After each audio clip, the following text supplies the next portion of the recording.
2026 ஓட முதல் பிரதோஷம் நாளைக்கு ஜனவரி 16 தை 2 ஒரு அபூர்வமான நாள்.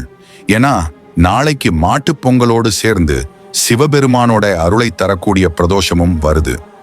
உங்க வீட்டில் இருக்கிற தீராத கடன் தொல்லை நீங்கவும் தொழில லாபம் பெருகவும் நாளைக்கு மாலை 4:30 மணிக்குள்ள இந்த ஒரு பொருளை மட்டும் நந்தி பகவானுக்கு முன்னாடி வச்சிடுங்க. நீங்க ஒரு சிவபக்தரா அல்லது நந்தி பகவானின் அருளை வேண்டுபவரா இருந்தா இப்பவே இந்த வீடியோவை லைக் பண்ணிட்டு கமெண்ட்ல ஓம் நம சிவாயன்னு சொல்லுங்க. இது போன்ற துல்லியமான நாட்காட்டி தகவல்களுக்கு நம்ம பாவ புண்ணியம் சேனலை சப்ஸ்கிரைப் செஞ்சுக்கோங்க. மாட்டுப் பொங்கல் விசேஷம் நாளை ஜனவரி 16 கால்நடைகளை அலங்கரித்து நன்றி செலுத்தும் மாட்டுப் பொங்கல் திருநாள். திருவள்ளுவர் தினம் உலக பொதுமறை தந்த திருவள்ளுவரை போற்றும் தினமாகவும் இது அமைகிறது. தை பிரதோஷம் நாளை மாலை 4:30 முதல் 6 மணி வரை பிரதோஷ காலம்.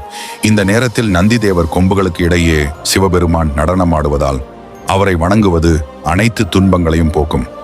நாளைக்கு மாடுகளுக்கு பழங்கள் அல்லது அகத்திக்கீரை கொடுத்து வணங்குங்க. பிரதோஷ வேளையில் நந்தி பகவானுக்கு அருகம்புல் அல்லது பச்சரிசி வெல்லம் நைவேத்தியம் செஞ்சு வழிபடுங்க. நாளைக்கு கிழக்கு திசை சூலம் என்பதால் பரிகாரமாக தயிர் சாப்பிட்டு விட்டு நல்ல காரியங்களை தொடங்குங்க.